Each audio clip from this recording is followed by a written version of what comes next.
வணக்கம், எல்லோரும் எப்படி இருக்கீங்க? உங்களை மீண்டும் ஒரு இன்ட்ரெஸ்டிங்கான வீடியோவில் சந்திக்கிறதுல ரொம்பவே மகிழ்ச்சியாக இருக்கு. இன்னைக்கு உங்களை எங்கே அழைச்சிட்டு போகிறேன்னா, FIFA Under 17 world cup Qatar 2025. ஆமாங்க, கடந்த வியாழக்கிழமை கத்தாரில் FIFA Under 17 வேர்ல்டு கப் கலீஃபா இன்டர்நேஷ்னல் ஸ்டேடியத்தில் நடந்துச்சு.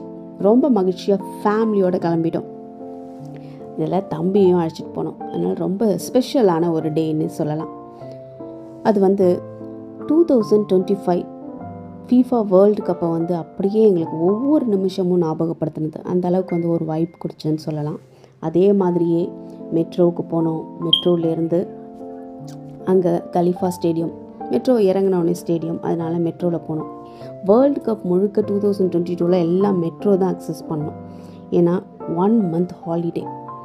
ஸோ மெட்ரோ ஃபுல்லாக ஃப்ரீ தான். எல்லா நாட்டுக்காரங்களும் ஜாலியாக சேர்ந்துக்கிட்டு ரொம்ப கூச்சலிட்டு ஆரவாரம் பண்ணி ஃப்ளாகெல்லாம் எடுத்துக்கிட்டு ரொம்ப ஜாலியான ஒரு கொண்டாட்டங்க. அது வாழ்க்கையில் வாழ்நாள் முழுக்க மறக்க முடியாத ஒரு நினைவுன்னு கேட்டிங்கன்னா நான் இதை தான் சொல்வேன். கத்தாரில் 2022 நடந்த வேர்ல்டு கப் மேட்ச் அப்படின்னு சொல்வேன். ஏன்னா அந்தளவுக்கு எல்லாருக்குமே ஒரு மறக்க முடியாத தருணத்தை கொடுத்தது. 1 மந்த் பசங்களுக்கு லீவு, பயங்கர ஜாலியாக என்ஜாய் பண்ணோம். இதில் சின்ன வயசில் பார்த்திங்கன்னா நம்ம தூர்தர்ஷன்லேருந்து கிரிக்கெட் மேட்ச் பார்த்துருப்போம். அப்போ அந்த ஸ்டேடியம் காட்டுவாங்க. அப்போலாம் அந்த ஸ்டேடியத்தில் உட்காந்து நம்ம ஒரு மேட்ச் பார்ப்போமா அப்படின்றது ஒரு பெரிய கனவு நமக்குலாம். அந்த கனவை இந்த கத்தார் நிறைவேற்றினது அப்படின்னு நான் சொல்லுவேன். 2022 அந்த மாதிரி ஒரு கோல்டன் ஆப்பர்ச்சுனிட்டி எங்களுக்கு கொடுத்துச்சு.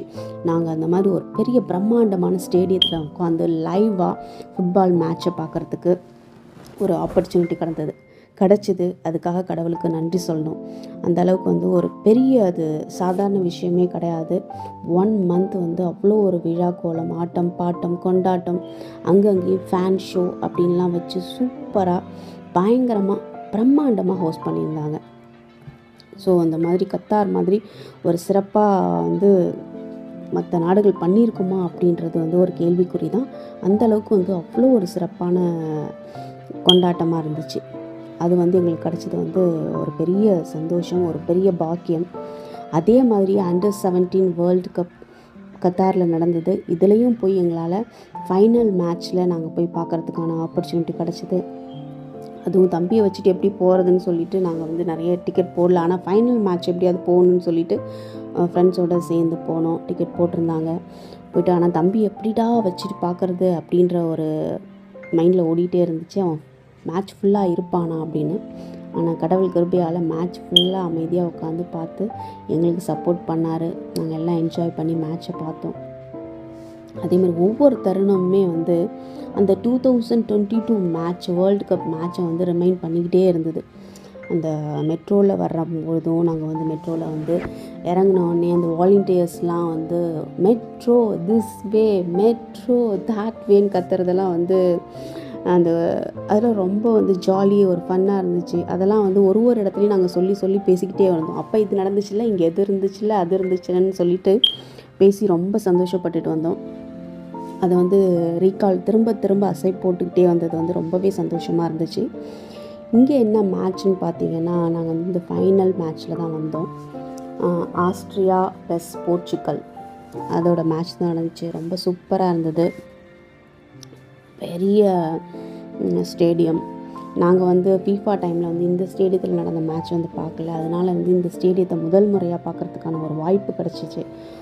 ரொம்ப சூப்பராக இருந்துச்சு. பயங்கர க்ரௌடு, மக்கள் இன்ஸ்ட்ருமெண்ட்டை மியூசிக் ட்ரம்ஸ் அடிச்சுக்கிட்டு, செல்ஃபோனில் லைட் போட்டுக்கிட்டு ரொம்ப என்ஜாய் பண்ணிகிட்டு இருந்தாங்க. ஒரு கோல் அடிக்கும் பொழுதும், அந்த ஹைலைட் பாயிண்ட்ஸ் வரும்போதும் ரொம்ப என்ஜாய் பண்ணி சூப்பராக இருந்துச்சு. அவங்களோட சேர்ந்து நாங்களும் என்ஜாய் பண்ணுறதுக்கான ஒரு ஆப்பர்ச்சுனிட்டி கிடச்சிது.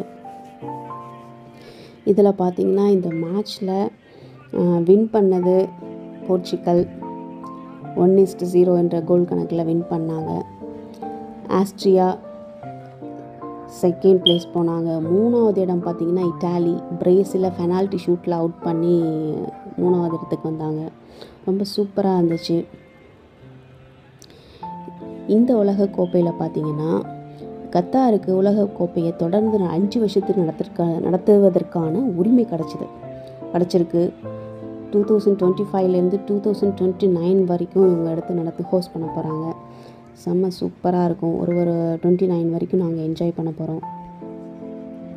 மொத்தமாக இந்த வருஷம் வந்து இந்த ஃபுட்பால் டீமில் வந்து 48 டீம்ஸ் வந்து சேர்ந்துருக்காங்களாம், இன்க்ரீஸ் ஆகிருக்கு.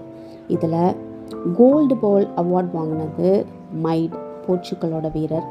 அதே மாதிரி அதிக கோல் அடித்து கோல்டன் ஃபூட் அவார்ட் வாங்கினது ஜோஹன்ஸ் மோசர். இவர் வந்து ஆஸ்ட்ரியா நாட்டை சேர்ந்தவர். 8 கோல் அடித்து சூப்பராக கலக்கிட்டார். இந்த போட்டியான இறுதி பாயிண்ட்ஸு, ஹைலைட்ஸ் அப்படி பார்க்க உங்களுக்கு விரும்புகிறீங்கன்னா நான் வீடியோவில் உங்களுக்கு அதோட வீடியோவை கமெண்ட் பாக்ஸில் லிங்க் பண்ணுறேன், போய் செக் பண்ணி பாருங்கள். டிஸ்கிரிப்ஷன் பாக்ஸில் செக் பண்ணி பாருங்கள், அதோட வீடியோ அங்கே லிங்க் பண்ணுறேன். ஃபஸ்ட்டு கமெண்ட்டில் பின் பண்ணுறேன். நீங்கள் வந்து இதோட ஹைலைட் பாயிண்ட்ஸை போயிட்டு வீடியோ பார்க்கலாம்.